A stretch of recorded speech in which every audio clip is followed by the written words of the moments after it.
At 6:47 on a Wednesday morning, two airport security officers in the newly opened terminal at Burbank Bob Hope Airport put their hands on the arms of a man who had been sitting quietly in a chair near Gate B7 and told him he needed to come with them. Not because he had caused a scene, not because he had raised his voice, not because there was any indication, from anything the man had done or said in the 40 minutes since he had come through the terminal doors, that he was anything other than a person waiting for a flight. Because a supervisor named Richard Okai had received a report from a gate agent that a man without a boarding pass had been in the B concourse for 40 minutes, and Richard had come to look, and Richard had made a decision. The man said, "Of course. Just let me get my bag." He picked up a canvas duffel. He stood. He was calm in the way that is different from passive. The calm of someone who has made a decision about how to be in a situation that is not of their choosing and is implementing it without drama. He went with the officers. What happened in the next 14 minutes is the part of this story that Richard Okai has replayed more times than he can count in the 2 years since, and that he describes differently depending on who he is talking to and what part of it he wants them to understand. What he describes the same way every time is the moment at the security office door, the moment before he understood what he was looking at. The last 14 seconds in which he was still certain he was right. Burbank Bob Hope Airport's Terminal B opened on a Thursday in October, after 11 months of construction that had run 6 weeks over schedule and $4 million over budget, and that had been, in the assessment of the airport's director of operations, the most complicated infrastructure project in the airport's recent history. Not because the construction itself was unusual, but because the terminal had been designed, from the ground up, as a collaborative venture between the airport authority and a private investment consortium that had provided 31% of the capital and that had, in exchange, retained naming rights to the concourse, a seat on the terminal's advisory board, and a specific set of operational standards that the consortium had written into the agreement, and that differed, in several respects, from the airport authority's standard protocols. The consortium was called Pacific Gateway Holdings. It was registered in Delaware and had offices in Century City and was, in the way of investment entities that are built for the purpose of holding things rather than operating them, mostly invisible to anyone who was not reading the specific documents in which its existence was recorded. Its principals were 3 individuals, one of whom was a man named Marcus Webb, a real estate and infrastructure investor who had been doing this kind of work for 22 years and who had, in the specific context of Pacific Gateway Holdings, put in 11% of the capital and taken a proportionally smaller role in the advisory board and a proportionally larger role in the naming of the thing, which was not named for him. The second principal held 14% and was a woman named Diane Chu, who had been investing in aviation infrastructure for 16 years and who was, by the industry's account, the most knowledgeable of the 3 on the specific regulatory and operational requirements of the asset class.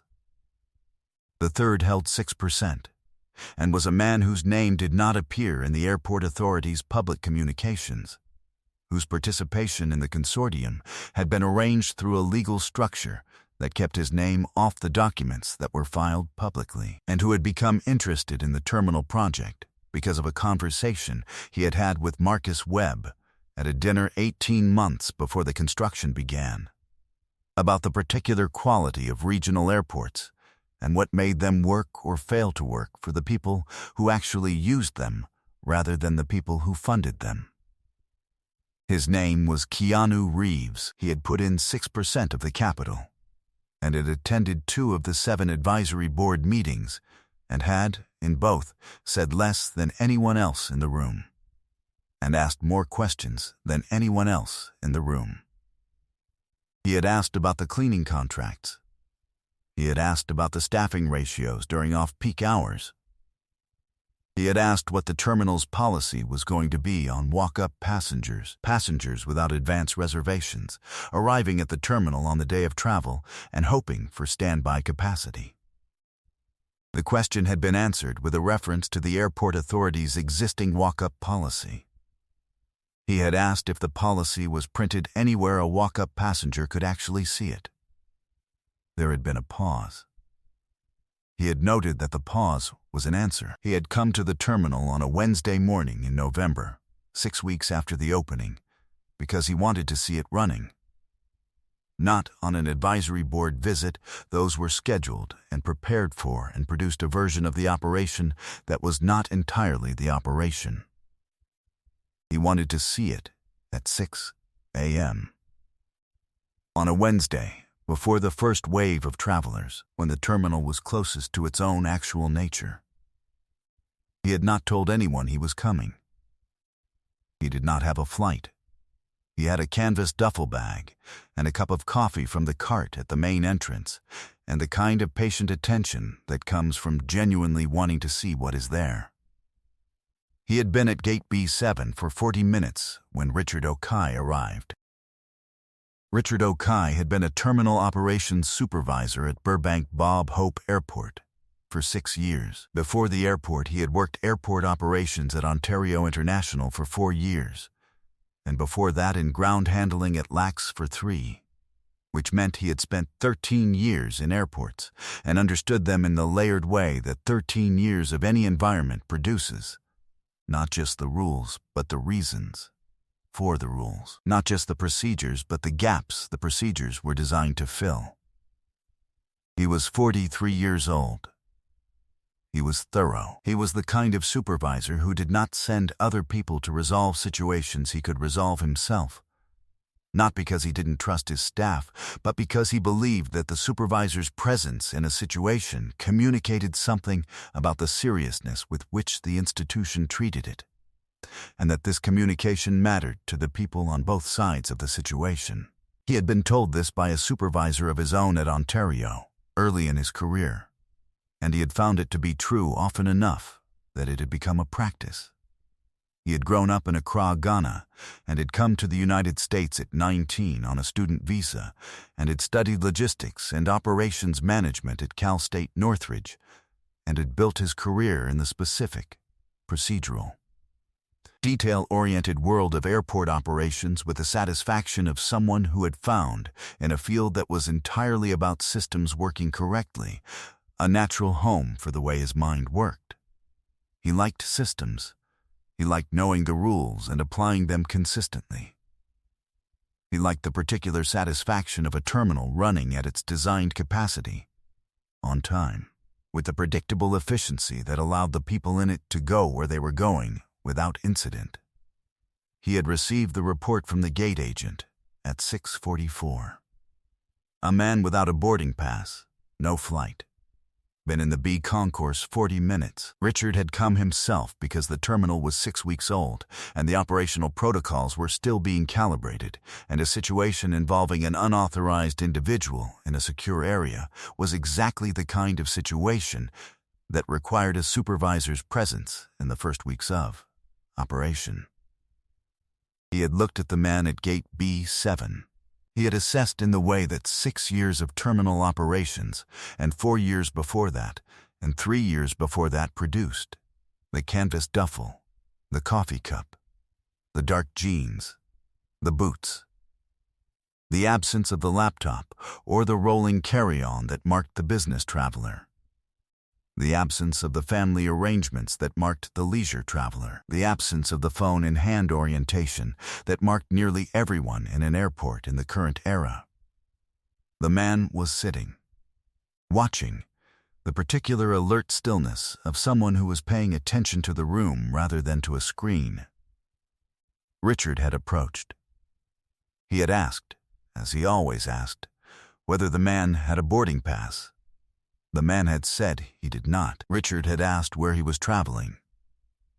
The man had said he wasn't traveling. He was just looking at the terminal. Richard had explained the protocol, The B concourse was a secure area requiring either a boarding pass or a specific visitor authorization, neither of which the man appeared to have. The man had said he understood. Richard had called the officers. He had done everything correctly. He was still doing everything correctly when the man said, "Of course, just let me get my bag," and stood up and went with the officers toward the security office at the end of the B concourse corridor. Richard walked behind them. He was reviewing the situation as he walked, the way he always reviewed situations as they developed, checking the procedure against the action, confirming that each step was the right step. The man had been in a secure area without authorization. The correct action was removal. The man was cooperating fully. The removal was proceeding without incident. Everything was correct. He was 14 seconds from the security office door when his radio crackled and the voice of the terminal's operations coordinator, a woman named Susan Park, who had been coordinating the Terminal B opening and who was in the operations center at the north end of the building, said his name. He answered. She said, "Richard." "Who are you with right now?" He described the situation. "The man at gate B7. The escort to the security office." There was a pause. Susan said, "Richard, can you get a look at the man's face?" He said, "I'm looking at the back of his head." She said, "Can you get around to his face?" He said, "Susan."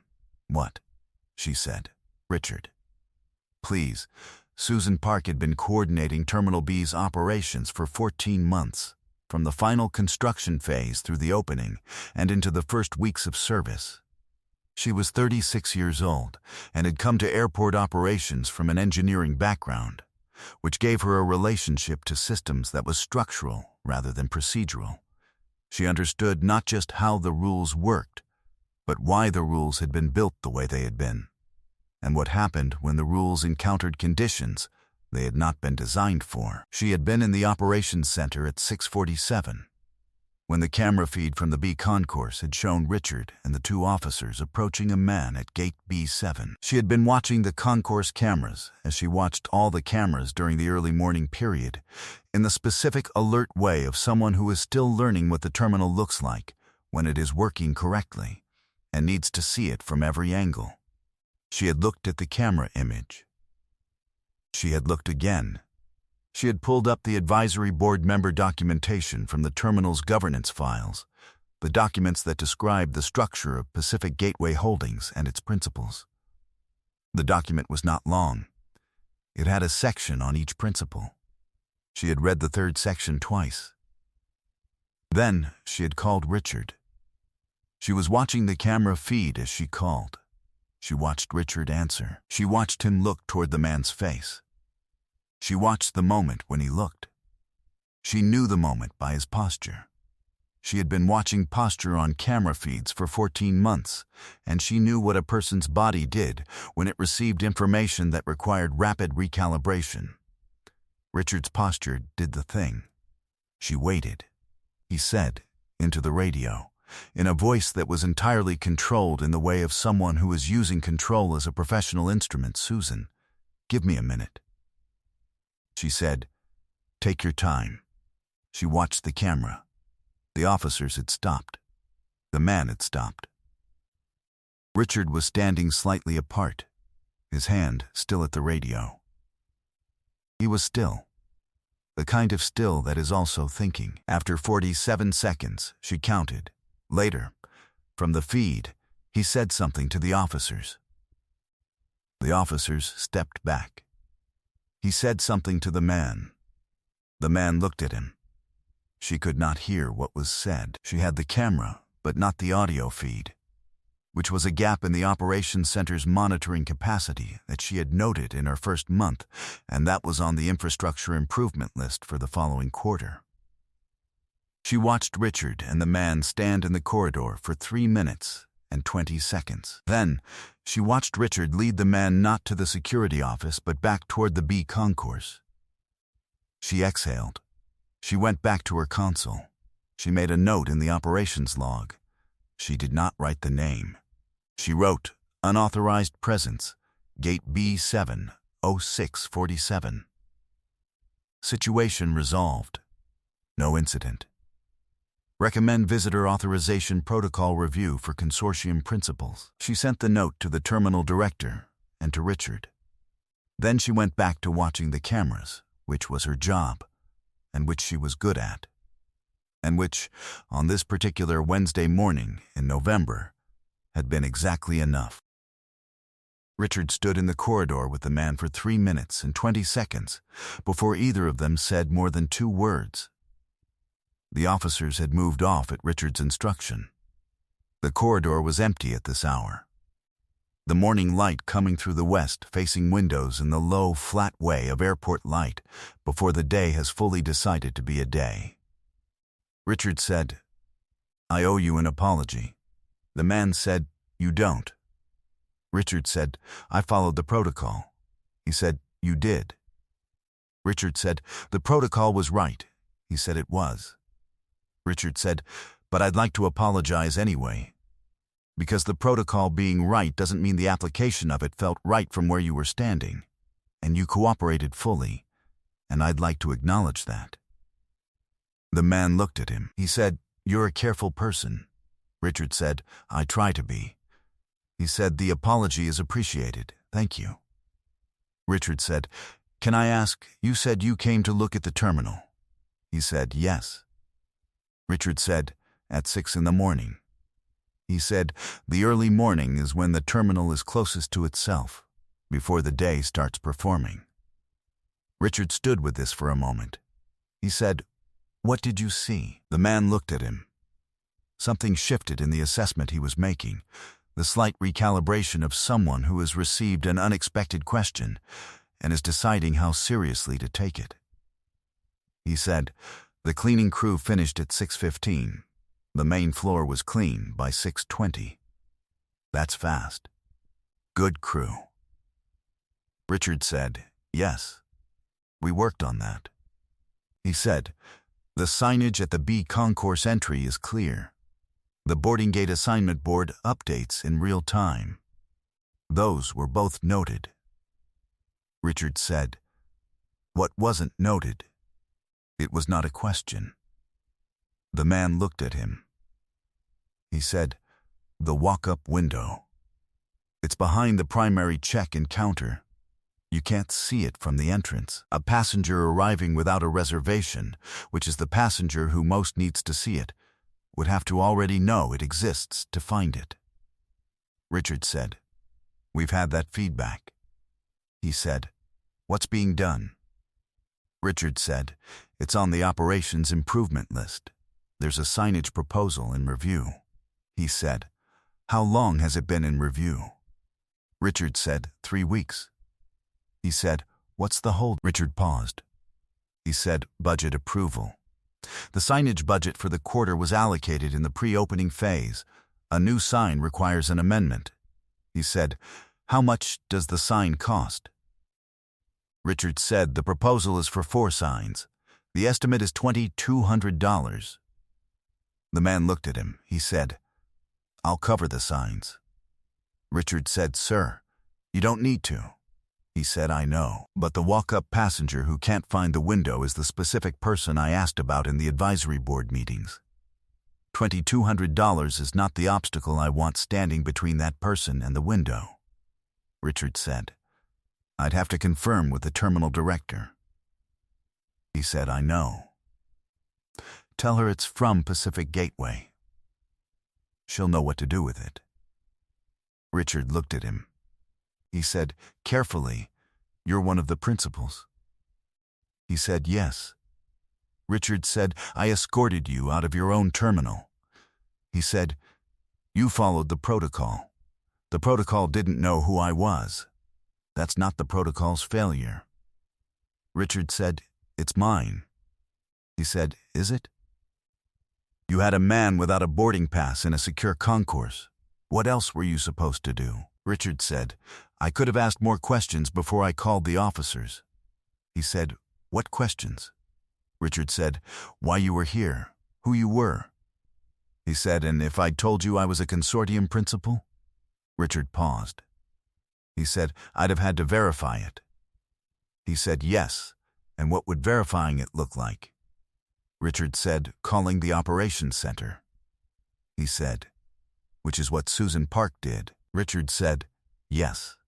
He said, "Then the system worked." Richard looked at him. He said, "It worked slowly." He said, "Yes. And you have a suggestion about that?" Richard said, "A visitor authorization protocol for consortium principals, so this doesn't happen again." He said, "That's a good suggestion. Put it in writing." Richard said, "I already did. Susan sent it to the terminal director this morning." He looked at him. He said, "You work fast." Richard said, "I follow up." He said, "I can see that." They stood in the corridor for a moment more. The terminal was beginning to fill around them. The first wave of morning travelers, the gate agents arriving at their stations, the particular sound of an airport finding its morning rhythm, the boarding announcements beginning to layer over one another in the way of all airports everywhere. That specific vocal texture that means transit, movement, departure. He said, "Walk me back to B7. Richard said, "Of course." They walked the B concourse together. Richard pointed out two things: a trash receptacle that had been placed 3 feet to the left of where it should be for optimal traffic flow, a drain cover near the B4 gate that was slightly raised from the floor, and that was a hazard for rolling luggage. He pointed them out the way a supervisor points out things to a colleague, matter-of-factly, without ceremony. Not because the man needed to know. Because he was looking at the terminal, and Richard was going to show him what he was looking at. The man noted both.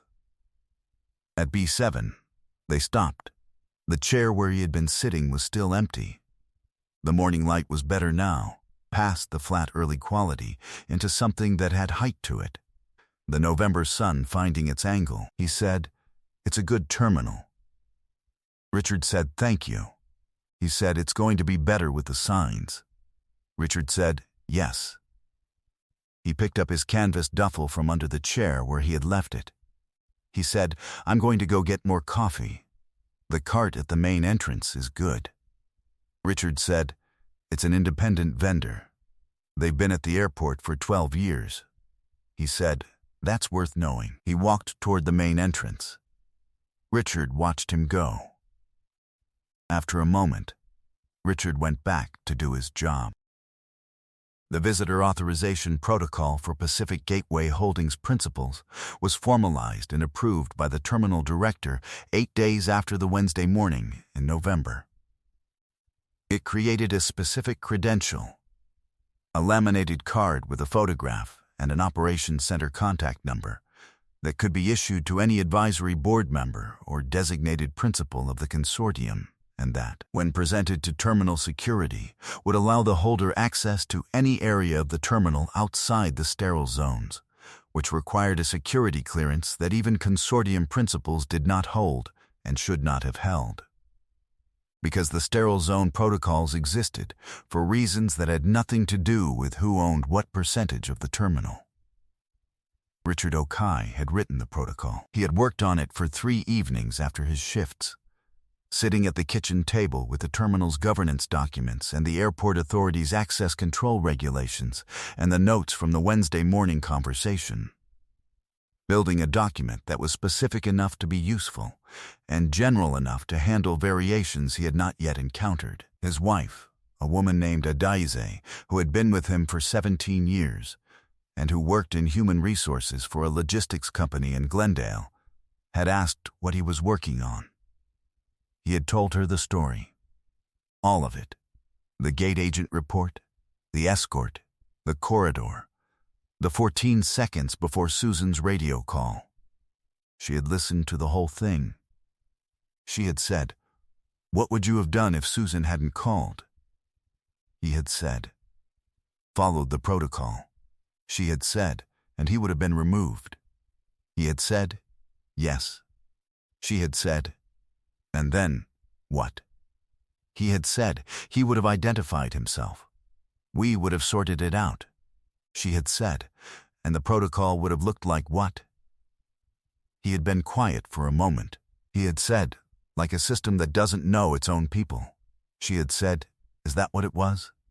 He had said, yes, that's exactly what it was. She had said, then fix it. He had said, I'm fixing it. She had looked at the document on the kitchen table. She had said, does it say why the protocol is needed? Not just what it does, why. He had looked at the document. He had said, not yet. He had added a preamble. It was 3 sentences. It said that the terminal was built through a partnership between the airport authority and private principals who shared an ongoing interest in the terminal's operation. That those principals might, in the course of that interest, visit the terminal outside of formal board or operational meetings, and that the purpose of this protocol was to ensure that the terminal's security procedures and its governance relationships were not in conflict with each other, because both were necessary to the terminal's correct operation, and neither was more important than the other. He had read it back to Adeyezi.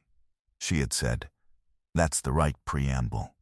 The 4 signs for the walk-up window were installed on a Tuesday morning, 3 weeks after the Wednesday in November.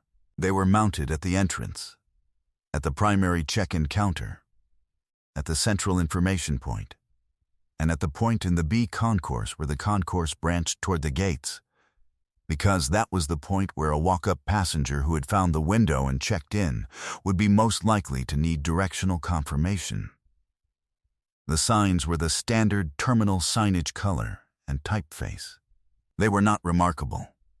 They were found by 43 walk-up passengers in their first week of operation, as counted by the walk-up windows check-in log. The previous week, before the signs, the window had processed 11 walk-up passengers. Richard noted the difference in the operations log.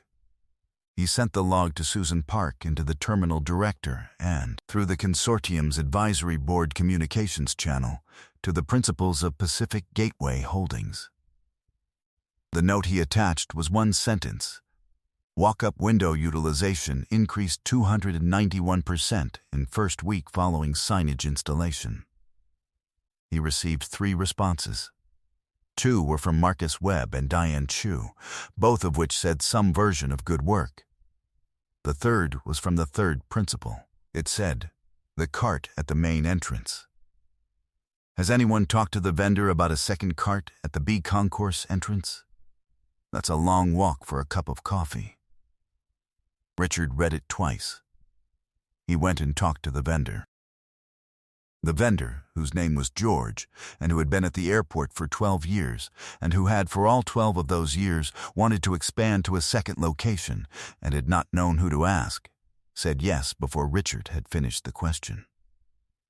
The second cart opened at the B concourse entrance on the first Monday in January. It was busy from the first day. Susan Park became the director of operations for Terminal B 14 months after the Wednesday in November. She was the youngest person to hold that role in the airport's history, which she was told when the appointment was announced and which she acknowledged and then set aside, because the youngest person framing was about the past, and the job was about the future, and there was no operational reason to conflate them. She hired an operations coordinator to replace herself. The new coordinator's first week included a specific orientation element that had not been in the standard protocol before. A review of the terminal's governance structure, including the identity and access rights of all consortium principals. It was the first item on the orientation checklist. The coordinator had asked why it was first. Susan had said, because it's the thing that tells you who belongs in this building that the regular access protocols don't cover. The coordinator had said, has that come up? Susan had said once. She had not elaborated. Richard Okai was still the terminal operations supervisor. He had been offered a promotion to a senior supervisory role that would have taken him off the terminal floor and into a regional coordination position.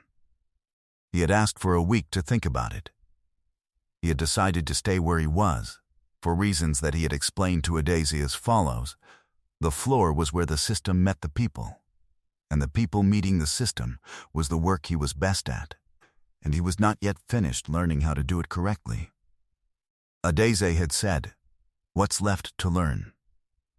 He had said, "I'll know it when I see it." She had said, "Like the signs." He had said, "Like the signs." The canvas cover over the Martin D28.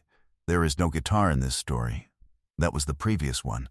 The walk-up windows signs stayed on the walls where they had been mounted. Terminals are designed to be replaced. The signage cycles. The gates renumber. The carpeting comes up and goes back down. But those 4 signs, in the 2 years since their installation, had not been replaced or moved. They were simply there, doing what signs do, pointing people toward what they needed. Nobody who used the walk-up window because of the signs knew where the signs had come from. They did not need to know. The window was there. The signs pointed to it. They went where they needed to go. The thing I keep coming back to is the question Richard asked in the corridor. Not, "Who are you?" That question arrived later through Susan's radio call, and it answered itself. The question he asked before he knew. The question he asked because the man had said something that made him curious was, "What did you see?" 3 words in the corridor of a terminal he had just been escorting the man out of. After the protocol had been followed and the situation was, by every standard measure, resolved, he didn't have to ask. He had done his job. The man was cooperating. They were walking toward the security office. Nothing required Richard to turn that walk into a conversation. He asked anyway, and what came back was not a complaint or a grievance or the justified indignation of a man who had just been grabbed by airport security in his own terminal.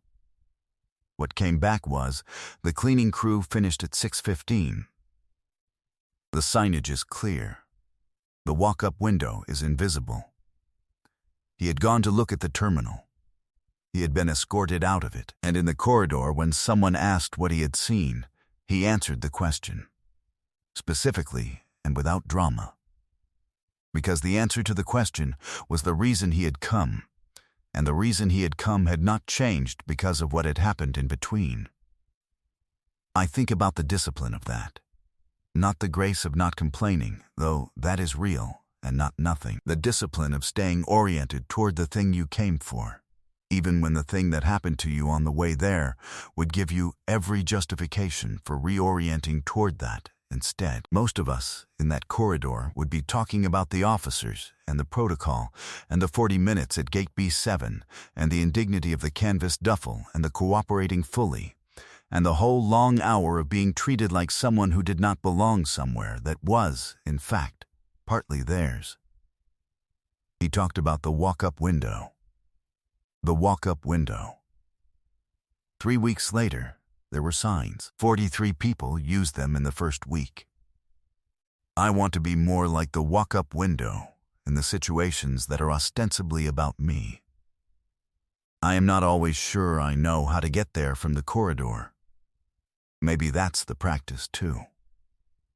This story is fictional, inspired by Keanu Reeves' well-documented habit of staying oriented toward the thing that actually matters, even in moments that would justify looking somewhere else entirely.